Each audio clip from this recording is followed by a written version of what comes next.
Pada video kali ini akan kita bahas beberapa soal persiapan ujian sekolah tahun ajaran 2024-2025.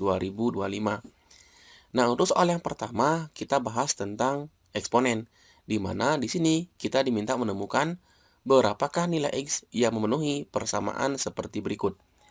Nah, ingat dulu konsepnya, apabila nanti ada persamaan eksponen berbentuk A dipangkatkan dengan sebuah fungsi fx, ini sama dengan A pangkat gx, maka nanti penyelesaiannya adalah fx sama dengan gx. Nah, oleh sebab itu, untuk menyelesaikan persamaan eksponen, kita berusaha untuk menyamakan basisnya atau menyamakan bilangan yang dipangkatkan. Nah, sekarang kita perhatikan, di sini ada angka 9 dan angka 27. Maka dari itu di sini keduanya bisa kita samakan nilai pangkatnya. Di mana 9 itu kita ambil 3 pangkat 2, kemudian pangkatnya kita biarkan 2x min 1 per 2 sama dengan 27 kita ambil 3 pangkat 3 pangkat x ditambah 3. Nah, sekarang ingat juga nih sifat-sifat dari bilangan berpangkat, di mana kalau ada bentuk bilangan berpangkat A pangkat M, kena pangkat lagi pangkat N, maka dari itu pangkatnya bisa dikalikan. M dikalikan dengan N. Maka dari itu ini tinggal dikalikan saja. 3 pangkat 2x min 1 per 2, ini kita kalikan dengan 2. Hal yang sama, 3 pangkat 3 dikalikan x ditambah 3. Nah, sekarang tinggal kita operasikan, karena bentuk basisnya udah sama. Sekarang sisanya adalah 2x min 1 per 2 kalikan dengan 2 sama dengan 3x ditambah 3. Tinggal kita kalikan. Sisanya adalah 2x min 1 sama dengan, ini kita kalikan masuk. 3x ditambah 3 kali 3 adalah 9. Tinggal kita kumpulkan. 2x kurang 3x sama dengan 9 ditambah 1. Dapat nih. 2 kurang 3 adalah minus x sama dengan 10. Maka x-nya adalah 10. Jadi 10 adalah nilai x yang dimaksudkan. Nah, sekarang kita lanjutkan ke soal yang kedua. Nah, di sini udah masuk ke materi logaritma, di mana di soal diketahui nilai 3 log 2 sama dengan x. Kita diminta menemukan berapakah nilai dari 9 log 18. Nah, untuk menyelesaikannya, ingat dulu nih beberapa konsep logaritma, di mana apabila nanti ada bentuk logaritma, A pangkat N log B pangkat M, ini akan sama dengan M per N A log B. Yang kedua, kalau basisnya sama, A log A, ini hasilnya adalah 1. Dan yang ketiga, A log CD misalnya, ini sama dengan A log C ditambahkan dengan A log D. Nah, dengan ketiga sifat itu kita bisa menemukan bentuk sederhana dari 9 log 18. Yang pertama, kita akan buat dulu bilangan berpangkat 9-nya. 3 pangkat 2 log 18. Sesuai sifat yang pertama, ini adalah 18 pangkat 1. Maka ini sama dengan 1 per 2, 3 log 18. Sekarang 18-nya kita ambil dua bilangan, setengah 3 log 18-nya kita ambil 9 dikalikan dengan 2. Kemudian sesuai sifat yang ketiga ya, maka ini bisa kita ubah menjadi setengah 3 log 9 ditambah 3 log 2. Sehingga jadinya setengah 3 log 9 kita akan ambil nih. 3 log 9-nya kita ambil 3 pangkat 2 ditambahkan 3 log 2 kita ambil yang diketahui yaitu x. Kemudian di sini sesuai dengan sifat yang pertama, 2-nya kita ambil ya, setengah 2 per 1 ya, 3 log 3 ditambahkan dengan x. Maka hasilnya adalah setengah 2 kali 1 ditambahkan dengan X. Maka ini adalah hasil akhirnya. 2 tambah X dibagi 2. Inilah bentuk sederhana dari 9 log 18. Nah, kemudian kita lanjutkan ke soal yang ketiga. Nah, di sini soal yang ketiga udah masuk ke materi deret bilangan. Di mana untuk bentuk seperti ini merupakan barisan aritmatika. Di mana di sini ada dua hal yang perlu kita pahami. Yang pertama, untuk rumus UN. UN itu maknanya suku ke N. Didapatkan dengan cara A ditambahkan dengan N-1 kali B. A-nya suku awal, B-nya beda, N-nya adalah suku yang diminta. Dan yang kedua adalah SN. SN itu jumlah N suku pertama. Didapatkan dengan cara N/2 dikalikan 2A ditambahkan N-1 dikalikan dengan B. Nah, yang pertama di soal ini kita coba nih buat dia menjadi bentuk barisan. Nah, di mana di hari pertama Pak Adi mampu membuat 10 kue donat. Kemudian di hari kedua dia berkomitmen untuk memproduksi sebanyak 2, lebihnya dari hari sebelumnya. Maka hari setelahnya haruslah tambah 2, 12. Berikutnya tambah 2, 14, dan seterusnya. Inilah yang disebut dengan suku awal, dan ini disebut dengan beda. Maka dari itu yang diminta adalah berapakah total donatnya yang dapat dibuat dalam waktu 30 hari. Nah, sehingga karena diminta berapakah totalnya, jadi total donat yang dibuat hari pertama sampai hari ke-30.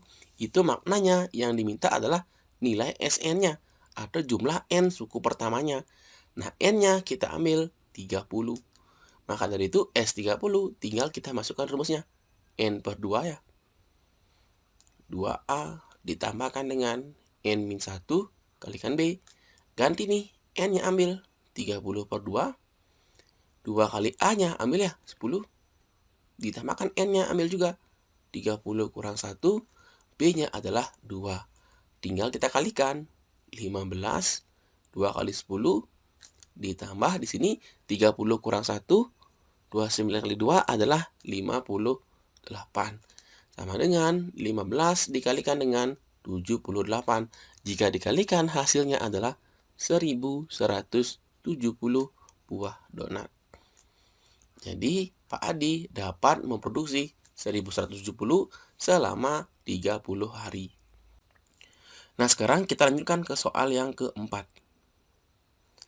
Nah, soal yang keempat di sini adalah materinya sistem persamaan linear dua buah variabel. Nah, kenapa kita bisa melihat dua buah variabel? Karena di soalnya ini ada kata dua buah bilangan.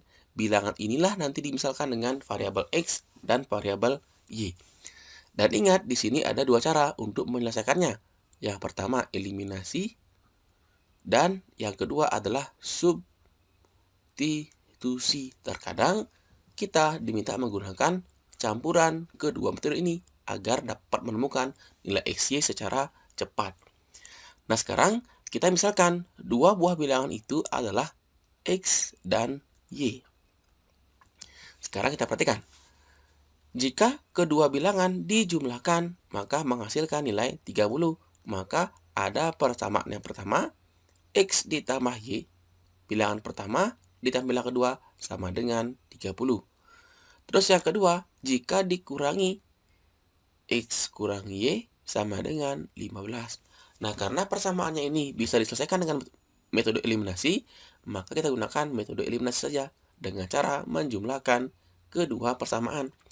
X ditambah X, 2X.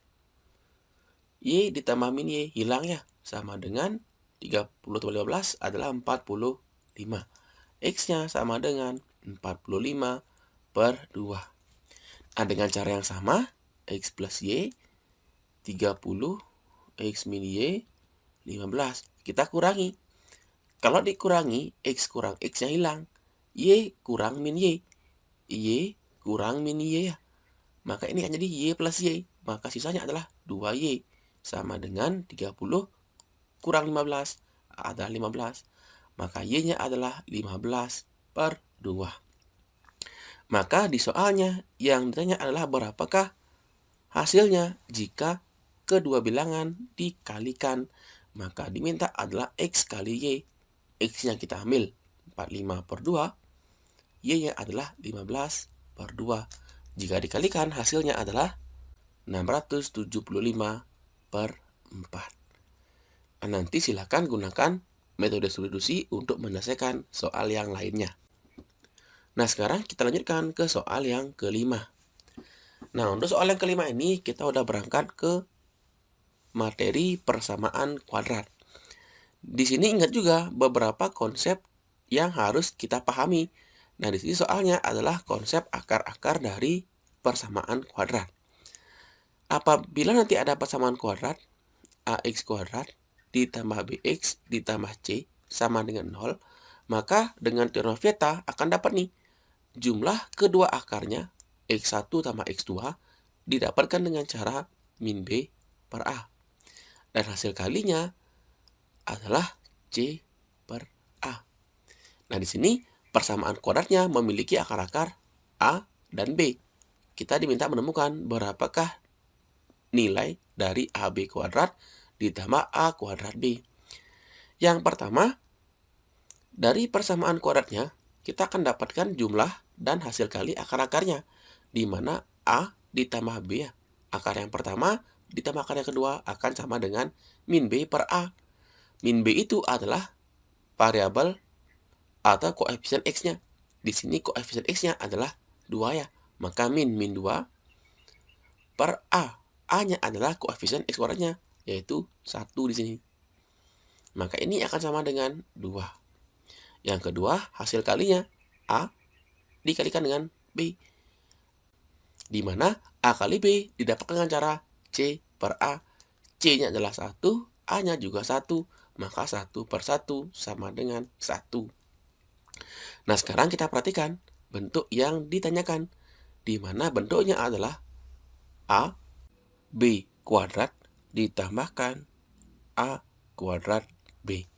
Nah, kita berpikir nih, bagaimana caranya memfaktorkan atau memecah bentuk yang ditanyakan menjadi bentuk-bentuk yang kita ketahui.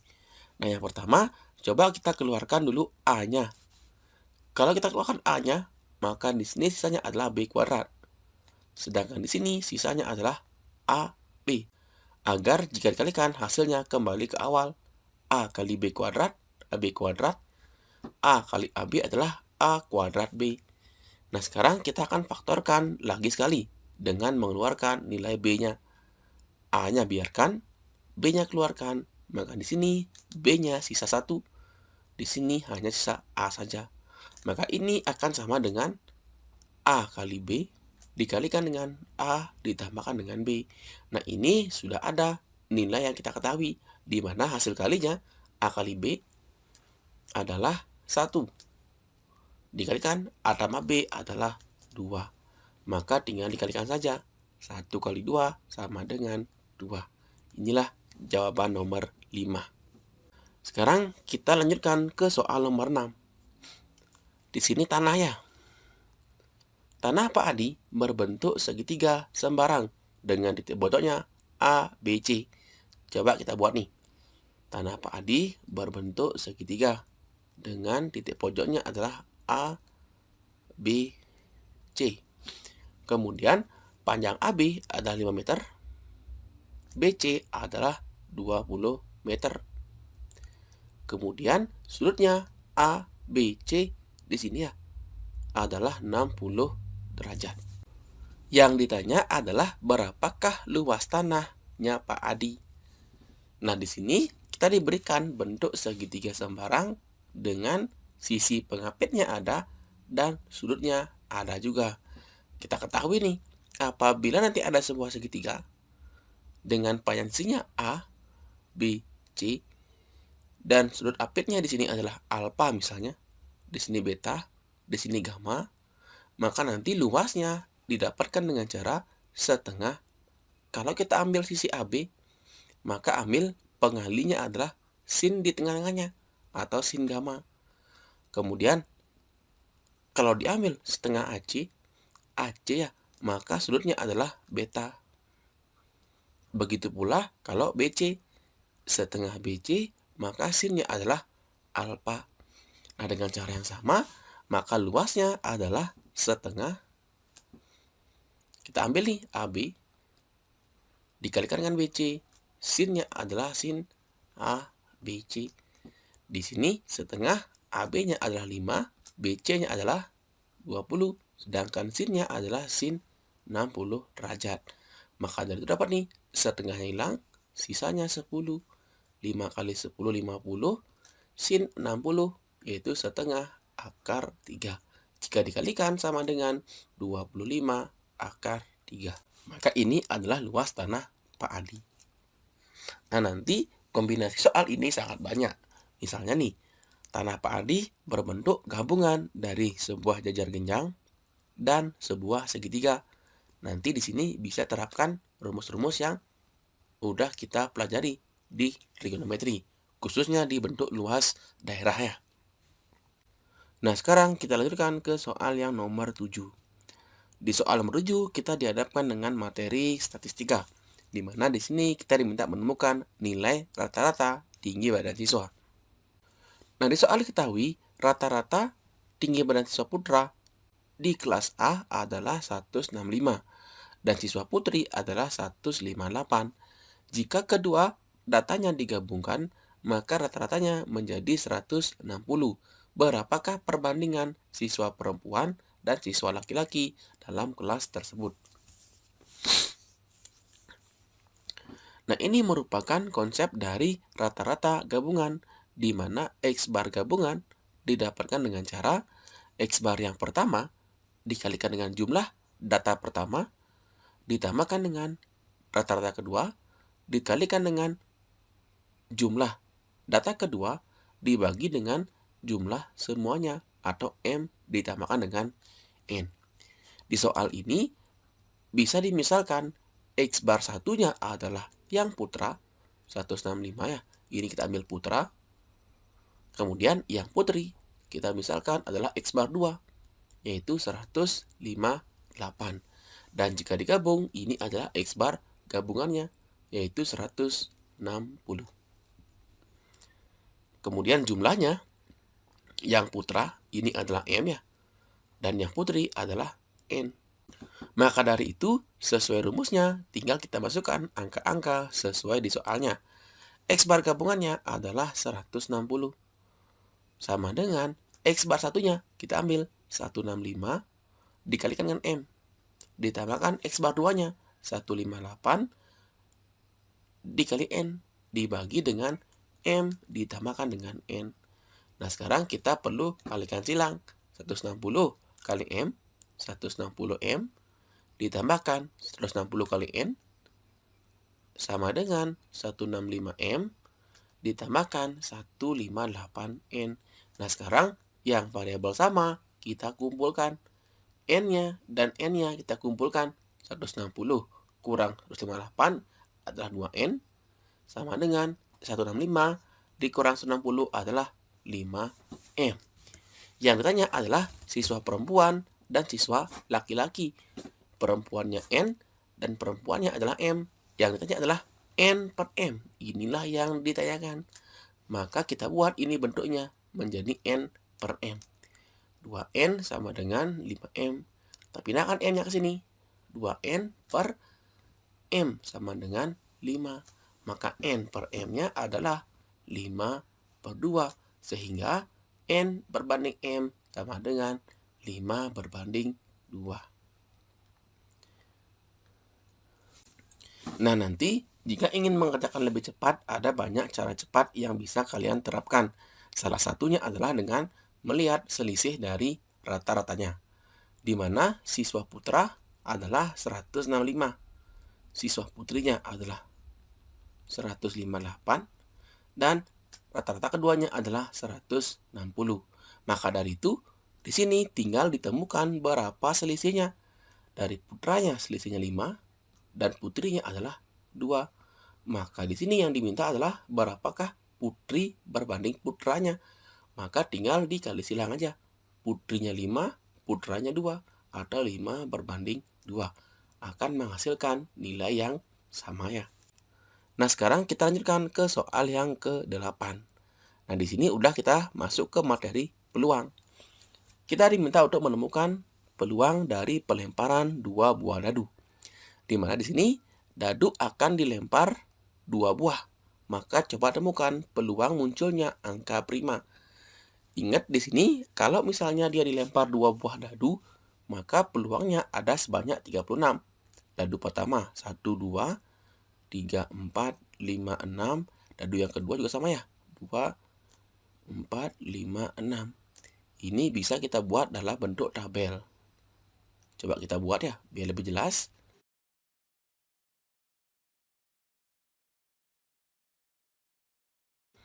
Nah, sudah ada tabelnya seperti pada layar.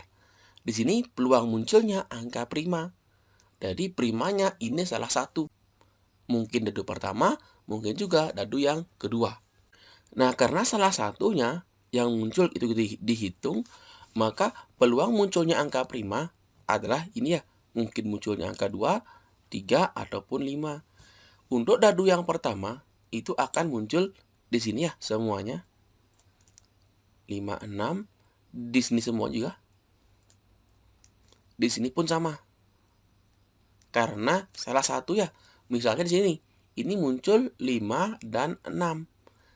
Maka nanti ini juga salah satunya muncul dadu prima, yaitu 5. Itu dihitung.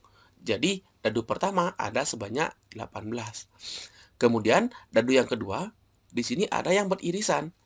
Ini beririsan, ini beririsan, ini beririsan. Maka sisanya tinggal 1, 2, 3, 4, 5, 6, 7, 8, 9. Maka di dadu yang kedua ada 9 kemungkinan setelah diiriskan dengan dadu yang pertama. Maka dari itu peluang munculnya angka prima itu adalah banyaknya, yaitu 18 ditambah 9 dibagi dengan ruang sampelnya 36 atau sama dengan 27/36 sama dengan 3/4 sama-sama bagi 9. Sekarang yang ke B, kita diminta menemukan berapakah frekuensi harapan munculnya angka prima jika dilempar sebanyak 60 kali.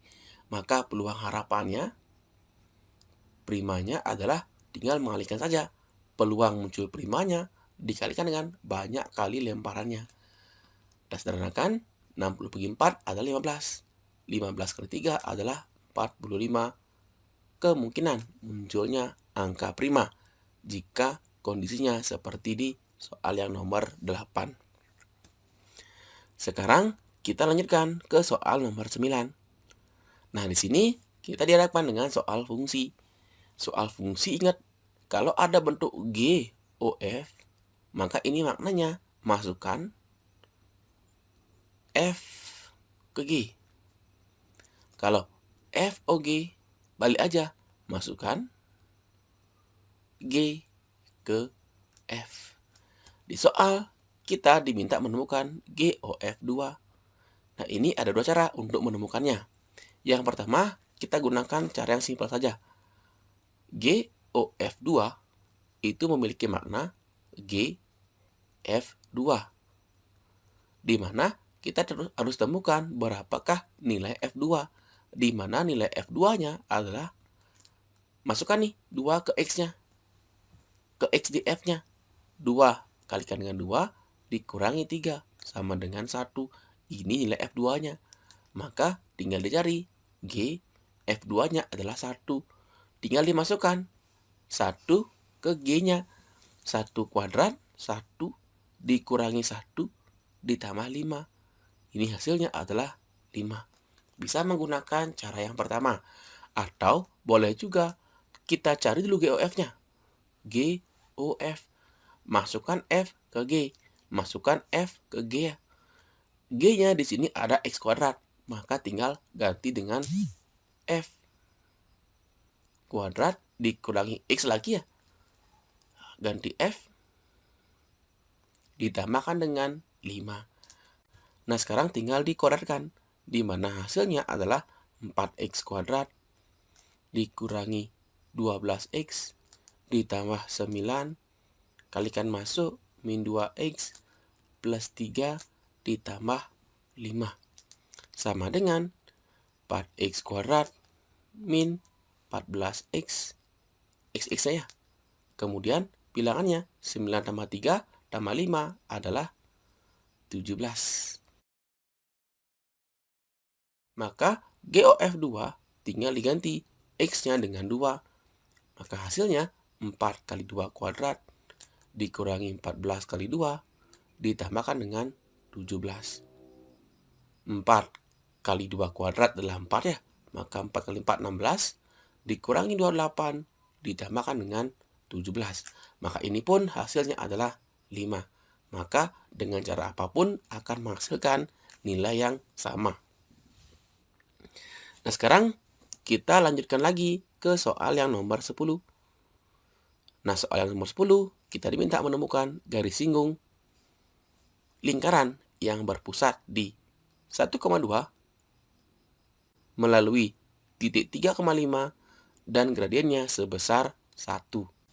Ingat dulu, persamaan garis singgungnya adalah Y min B sama dengan M X min A plus minus R akar 1 ditambah M kuadrat.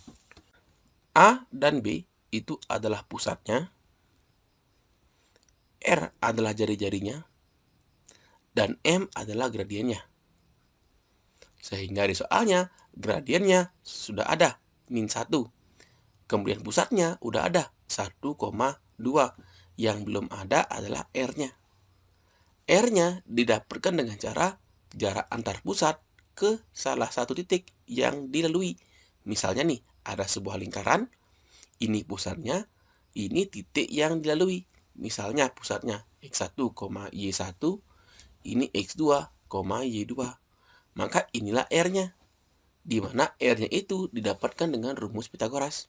Akar dari, kita kurangi aja, X2 kurang X1 ditambahkan dengan Y2 kurang Y1 kuadratnya. Sama dengan, tinggal kita kurangi, 3 kurang 1 ya.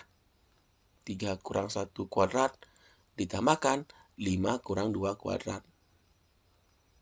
Nah, sama dengan 3 kurang 1 adalah 2, 2 kuadrat adalah 4, ditambahkan dengan 5 kurang 2 adalah 3, 3 kuadrat adalah 9, diakarkan, maka R-nya adalah akar 13. R-nya ada, gradiennya ada, pusat juga ada, maka persamaan garis singgungnya adalah tinggal dimasukkan ke rumusnya saja. Y dikurangi B. 2 sama dengan M-nya ambil, min 1, X dikurang A. A itu pusatnya, 1 plus minus R-nya ambil, akar 13, akar 1 plus M kuadrat. M-nya adalah min 1 kuadrat. Maka dari itu dapat nih, Y min 2 sama dengan min X ditambah 1 plus minus akar 13 kalikan dengan akar 2. Maka Y sama dengan min X 1 ditambah 2, yaitu plus 3 plus minus akar 26. Inilah persamaan garis singgungnya. Bisa dipecah menjadi 2. Y sama dengan min X plus 3 plus akar 26. Atau boleh juga min X plus 3 dikurangi akar 26. Itu soal yang nomor 10. Nah, sekarang kita lanjutkan ke soal yang terakhir, yaitu soal nomor 11. Soal yang ke-11 ini adalah materinya peluang binomial, di mana di sini ada pelatih STY yang akan memberikan latihan tendangan penalti kepada masing-masing pemain. Salah satunya adalah Bang J ya. Dia memiliki peluang mencetak gol adalah 1/3.